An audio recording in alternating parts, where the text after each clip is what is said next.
네, 오늘은 이제 역대상 23장 말씀인데요. 오늘 본문 말씀이 너무 길어요. 한 장을 다 다루고 있기 때문에 내일도 마찬가지고요. 그래서 오늘은 1절부터 6절까지의 말씀을 중심으로 우리가 함께 이 새벽 예배에 말씀을 나누길 원합니다. 다윗의 인생은 가만히 보고 요리 보고 저리 봐도 정말 더 진짜 멋진 인생인 것 같아요. 그가 막 완벽해서 흠이 없어서 멋진 게 아니라 그의 이제 뭐 잘못이 있더라도 그 잘못을 인정하고 다시금 주님께 돌아오는 것도 그렇고, 진짜 다윗의 인생이 멋진 게 그 죽는 그 순간까지 정말 끝까지 멋있는 사람이에요. 끝까지 멋있어요. 왜 끝까지 멋있냐면요, 우리가 어제 역대상 22장은 다윗이 성전 건축을 위해 환난 속에 이렇게 헌금을 많이 드린 그러한 모습을 우리는 알 수 있잖아요. 그 22장 14절에 보면요, 이렇게 기록되어 있어요. 내가 환난 중에 여호와의 성전을 위하여 금 10만 달란트와 은 100만 달란트와 놋과 철을 그 무게를 달 수 없을 만큼 심히 많이 준비하여 또 제목과 돌을 준비하였으나 너는 더할 것이다 그래요. 이걸 다시 묵상해 보니까요, 제일 은혜되는 게 뭐 금 10만 달란트, 은 100만 달란트, 놋, 철 막 뭐 제목, 돌 이런 게 아니라 환난 중에라는 단어예요. 환난 중에도 그러한 것들을 남겼다는 거예요. 환난 중에 남기기는 쉽지 않거든요. 내가 뭔가 여유가 있고 풍족해서 이런 걸 남겨서 주님께 드리는 건 좋지만, 다윗은요 환난 중에도 하나님께 드리는 몫을 정하여, 그리고 또 환난 중에도 또 어떻게 그런 게 또 남겨져서 그런 걸 모아서 주님께 드렸어요. 근데 우리 많은 성도님들이 다윗이 이렇게 많은 헌금을, 그러니까 성전 건축을 위해 많은 헌금을 드린 것에 대한 내용은 잘 알고 있지만, 다윗이 그 성전을 운영하기 위한 준비를 많이 했다는 사실에 대해서는 잘 알지 못합니다. 바로 역대상 23장에서 26장이 바로 그 내용이에요. 22장은 이제 그 여호와의 성전을 짓기 위한, 그러니까 하드웨어죠. 하드웨어, 그 껍데기를 만들기 위한 그러한 준비를 쫙 하고요. 그리고 오늘 본문 말씀 1절부터 한번 보십시오. 다윗이 이제 나이가 많아서 늙었어요. 다윗은 몇 세에 죽죠? 모세는 몇 세에 죽죠? 120살이죠. 다윗은요? 어허. 네, 다윗이 80, 70세.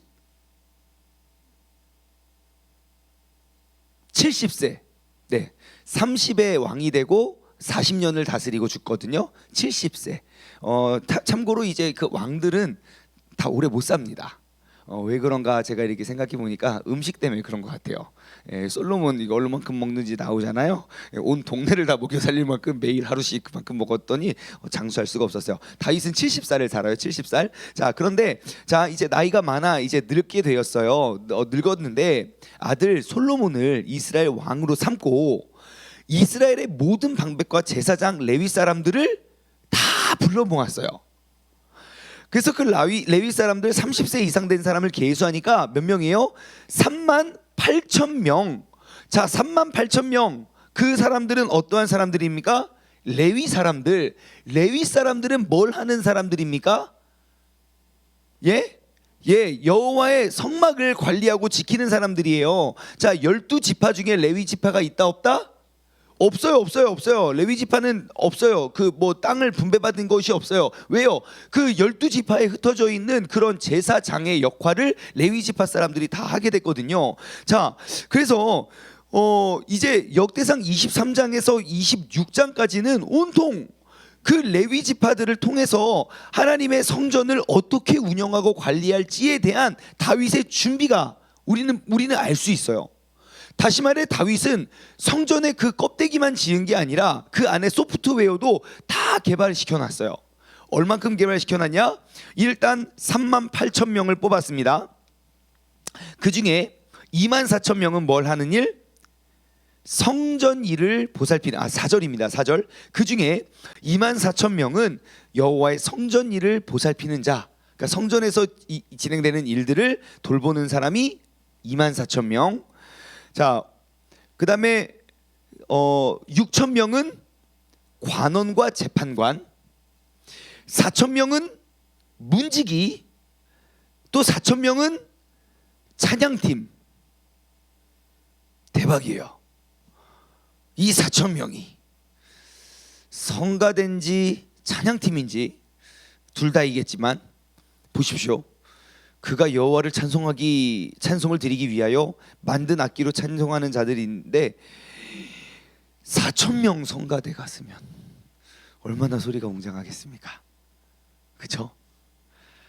그리고 그 성전의 일을 보살피는 사람이 24,000명이면 얼마나, 제가 몇 주 전에도 설교 나눴지만 얼마나 그들이 맡은 그 봉사와 그 직무와 그 책임이 얼마나 전문화되어 있겠습니까? 그죠? 네, 내가 딱 할 일, 막 진짜 전문가처럼 그 성전을 가꾸고 돌봤을 거예요. 자, 그 여러분 역대상의 기록의 시기를 혹시 아시나요? 성경에 보면 사무엘 상하, 열왕기 상하, 역대 상하가 나와요. 그래서 사무엘 상하, 열왕기 상하의 내용들을 역대 상하가 다시금 기록되어 있는 것처럼 보여져요. 근데 여러분 사무엘 상하 그리고 그 열왕기 상하하고 역대 상하는 조금 기록 시점이 다릅니다.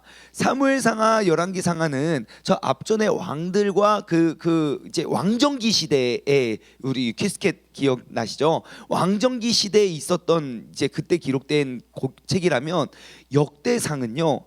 역대상하는 포로 시대 이후에 다시 예루살렘에 재건됐을 때 이전에 있었던 하나님이 행하셨던 말씀들을 다시 되돌리면서 그 회복하는 그 백성들에게 남겨주는 말이거든요. 그래서 다시금 이 사람 저 사람들에게 하나님의 약속은 무엇이고, 그래서 내용이 반복되는 거예요. 그래서 뭐 다윗이 어쩌고 뭐 솔로몬이 어쩌고 그리고 뭐 이런 일들이 어쩌고 이런 것들을 가르쳐주기 위함인데, 자 다시금 그 예루살렘 성전을 재건하고 회복하는 시점, 그때에 지금 이스라엘 성전이 재건되고 다른 그들의 직무와 책임에 대한 일들에 대해 그들의 가르침을 주기보다 먼저 레위 지파에 대한 그런 직무와 책임을 가장 먼저 가르칩니다. 왜 그럴까요? 우리가 알잖아요. 그때 우리가 저기 누구예요? 느헤미야, 그리고 또 아무튼 그때 같이 활동했던 사람들이 보면 항상 그들의 우선순위는 신앙생활에 있었어요.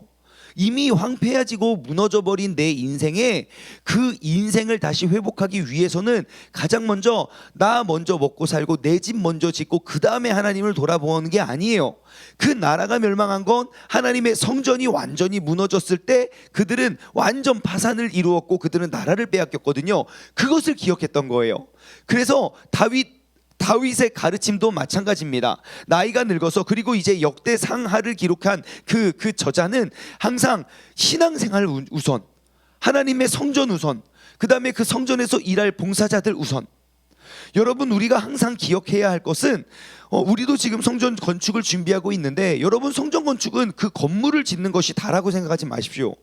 건물을 짓는 이야기가 22장의 내용이라면 여러분 그 안에서, 그 건물 안에서 우리가 어떠한 프로그램을 어떻게 운영하고 우리가 어떻게 그 사역을 감당해 나갈지는 23장, 24장, 25장, 26장의 내용이 되어야 된다는 거예요. 그렇다면 우리가 한번 생각해 보십시오. 내가 성전 건축을 위해 기도합니다. 내가 성전 건축을 위해 헌금을 합니다. 그럼 성전 건축 안에서 나의 역할은 무엇이 되겠습니까? 목사님 그냥 시키는 거 해야죠. 아니요. 여러분, 내가 그곳에서 하나님의 사명을 감당할 수 있을 만큼의 그러한 소프트웨어를 개발해야 돼요. 그래서 우리가 그거 하려고 해요. 제가 광고를 좀 미리 드리면, 다음 주 금요 커넥트 예배 때, 이번 주는 광고가 안 됐으니까 패스하고, 다음 주 금요 커넥트 예배 때요, 우리 교회를 사랑하고 우리 교회의 이제 앞으로의 미래를 고민하는 그런 모든 분들이 꼭 함께 하셔서 우리 세종중문교회 미래전략회의 특별 예배를 드리려 그래요. 그래서 우리가 그냥 2021년을 계획하는 게 아니라 2031년을 내다보고 앞으로 교회는 어떠한 모습이 될 것이며, 그리고 앞으로 세상은 어떻게 변화될 것이고, 우리는 그럼 그 변화에 어떻게 우리가 발맞추어 가야 할지에 대해서 우리가 그냥 좀 세미나 예배처럼, 그래서 진짜 우리 교회의 내일을 염두하고 내일을 고민하시는 분들 모여서 우리가 함께 토론하고 함께 연구해서 우리가 그 소프트웨어를 개발하려 그래요. 예? 아이, 목사님이 빨리 던져주시고 이런 거 말고 우리 각자 모두에게 허락하신 그런 귀한 재능과 달란트. 그래서 다음 주 금요 커넥트 예배 꼭 오십시오. 그래서 제가 이제 종이도 나눠드리고 아이디어도 적어서 내고, 그래서 그 회의를 그 미래 이름을 멋있게 줬는데 아무튼 뭐 미래 연구 뭐 그런 회의예요. 그래서 그거를 한 2달에 한 번씩이나, 한 달에 한 번 너무 빠르고 분기별 한 번 또 좀 너무 느리고, 그래서 이게 2달에 한 번 정도 이렇게 모여서 쭉 이야기 나누고, 그리고 이제 이런 거 시행합시다. 그리고 2달 동안 그걸 시행하는 거죠. 그 다음에 그거 평가하고 또 다음 거 계획하고 평가하고 다음 거 계획해서 우리가 진짜 정말 내일을 준비할 수 있는 그런 교회를 우리가 함께 세워갔으면 좋겠습니다. 예, 그래서 여러분들 항상 우리가 지금 가장 집중해야 될 것은 그냥 22장에 헌금 얼마 냈다더라 그게 끝이 아니라 23장부터 26장을 우리는 써나가야 돼요. 정말 이 건물을 하나님이 왜 주시고, 이 건물 안에서 내가 무엇을 어떻게 어떠한 사명을 잘 감당해야 할지를 여러분들 계속 기도하며 우리가 나아가길 소망합니다. 자, 여러분 진짜 다윗이 멋있는 건요, 우리도 노년은 정말 다윗과 같이, 예, 다윗과 같이 멋진 노년을 우리는 보냈으면 좋겠어요. 예, 왜냐하면 다윗이 멋진 이유는 자신이 못다 이루어낸 것을 이루게끔 다 준비를 해놓고요. 그리고 자신이 이루고자 하는 것들을 나는 그거 못 이루어요. 하지만 그것들을 그 후진들이 다 이루어갈 수 있도록 그 모든 길을 다 닦아놔요. 그래서 그 소명을 다 부여합니다. 그래서 이제 다윗이 세운 사람들 한번 봅시다. 38,000명. 자, 성전 일 관리하는 사람 제일 많아요. 24,000명. 성전 일은 뭘까요? 성전 일 뭘까요? 예, 너 뭐 어디서 일해? 나 성전에서 일해. 뭘 하는 사람일까요? 뭘 준비하는 사람일까요? 예배요. 예배 제사. 24,000명. 야, 여러분 예배가 얼마나 중요한지 아시겠죠? 예? 그 한 번 한 번의 제사를 위해서 24,000명을 준비시켰어요. 우리도 그러한 예배를 회복하길 원합니다. 자, 그리고 6,000명은 뭘 했던 사람입니까? 관원과 재판관이래요. 그 관원과 재판, 그 6,000명은 어디에서 활동을 했던 사람들이겠습니까? 성전 안에서 활동했던 사람일까요? 48개의 성읍에서 활동했던 사람들일까요? 관원하고 재판관들은 성읍에서 재판을 했겠죠.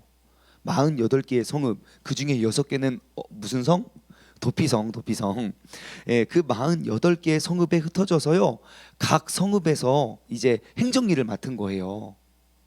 6,000명이.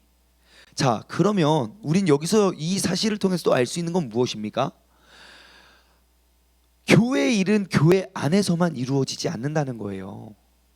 그들의 삶 속에서도 그들의 역할이 다 부여받아져 있고, 그들의 역할이 감당해야 할 그들의 역할과 책무가 있다는 것이지요.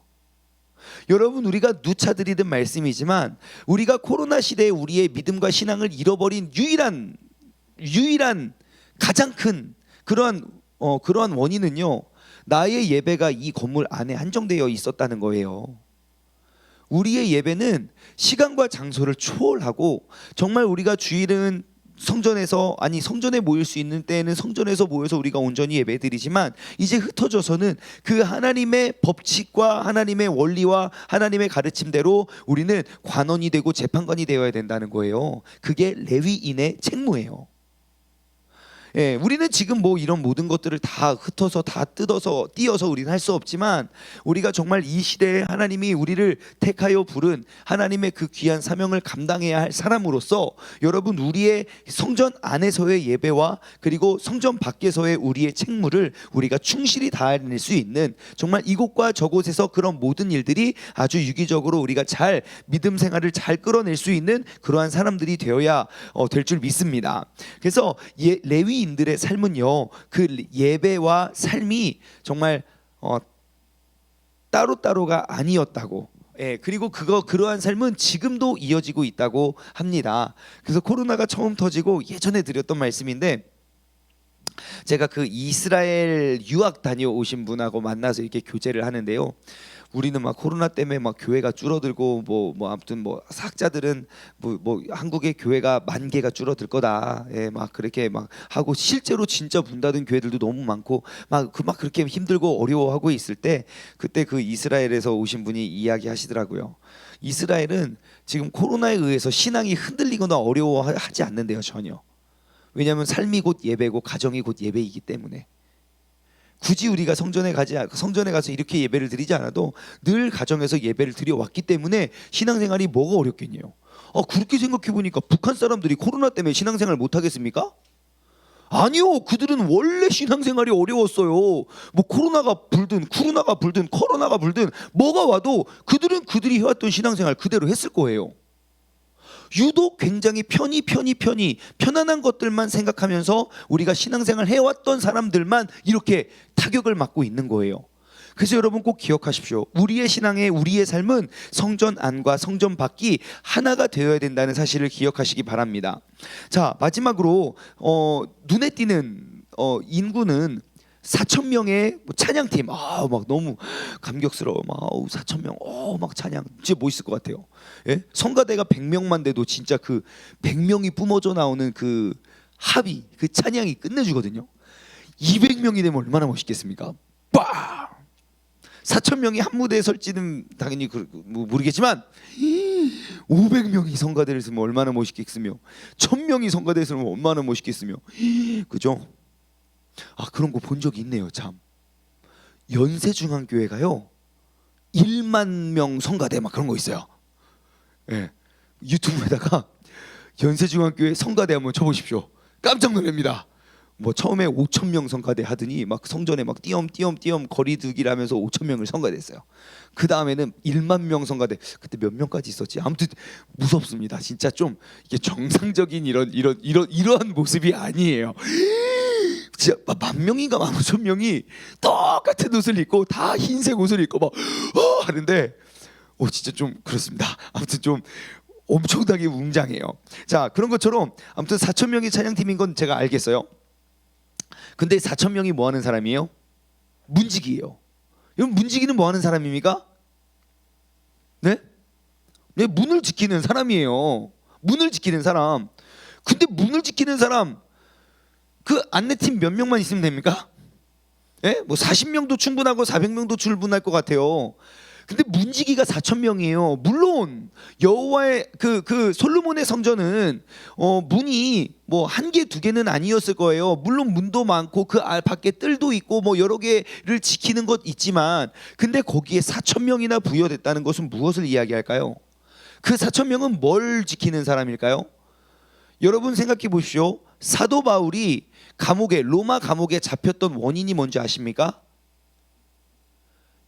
그 예루살렘의 성전에 이방인들을 데리고 들어왔다는 누명을 써서 그가 감옥에 갇히는 거예요. 그러니까 이 4,000명은 뭘 했던 사람입니까? 이방인과 그리고 그 부정한 자들을 들어오지 못하게 막아서는 요원이 4,000명이었어요. 왜요? 왜 막아섰죠? 거룩한 곳으로 삼기 위해서요. 근데 뭐 신약 시대에 넘어와서 이 전통이 있었기 때문에 그 싸움이 난 거예요. 그래서 예수님도 사마리아 유대와 온 유대와 사마리아 땅 끝까지 이르러 증인이 되나 그러한 말씀이 용납이 안 되는 거예요. 왜냐하면 우리는 4,000명씩 들여서 그 성전에 이방인과 그 죄인들 부정한 자를 들어오지 못하게 막아서는 게 그들의 역할이었거든요. 근데 이제 신약 시대 넘어와 그 모든 것들을 깨뜨려 버리시죠. 예, 그래서 진짜 우리가 그 이방인들을 위해서 우리가 헌신하고 전도하고 기도하고 해야 된다. 하지만 이때 이러한 많은 문지기를 세웠던 이유는요, 그 예배, 그 성전이 그만큼 거룩한 곳이 되어야 했기 때문입니다. 이방인들과 섞이지 말라고요. 이방 민족들의 물건들 취하지 말라고요. 근데 멸망하고 쓰러진 모든, 솔로몬부터 그 밑에 모든 왕 다 보십시오. 다 이방 연인들과, 성전은 4,000명씩 지켜야 되는데 이방 여인들과 그렇게 우상들을 수입하고 우상들을 드리고 하잖아요. 여러분, 우리가 여기서 꼭 기억해야 될 것은 하나님의 성전의 거룩함입니다. 여러분, 이 하나님의 성전은요, 세상과 타협하고 세속적이 되어서는 안 됩니다. 우리가 여기에 진짜 예민해야 돼요. 왜냐하면 우리 교회는 불신자를 위한 교회를 꿈꾸고 있거든요. 그래서 그 선을 우리가 놓쳐버리면 이건 진짜 정말 타락한 하나의 교회가 될 수도 있다는 가능성이 있다는 거예요. 아마 우리 교회가 지금은 뭐 이렇게 작고 이러니까 뭐 별로 저기가 없지만 이제 커지고 많은 사람들이 모이면 대번 그렇게 다 우려하고 염려할걸요. 만약에 여태까지 그 4,000명이 지켜왔던 건물들에 이제 이방인들을 개방한다면 사람들이 얼마나 우려를 많이 하겠습니까? 실제 그렇게 해서 무너진 교회들도 많고요. 그래서 우리는 이 성전의 거룩함을 우리는 더 집중해야 돼요. 그 거룩함이 그들을 변화시키니까요. 우리가 교회가 세속화되는 것이 아니라 교회가 더욱더 거룩으로 무장하여서 우리가 문을 열어야 돼요. 좋은 예로 힐송 교회 아시죠? 힐송 철치가, 그 호주에 있는 힐송 교회가 이제 전 세계 프랜차이즈를 내기 시작했어요.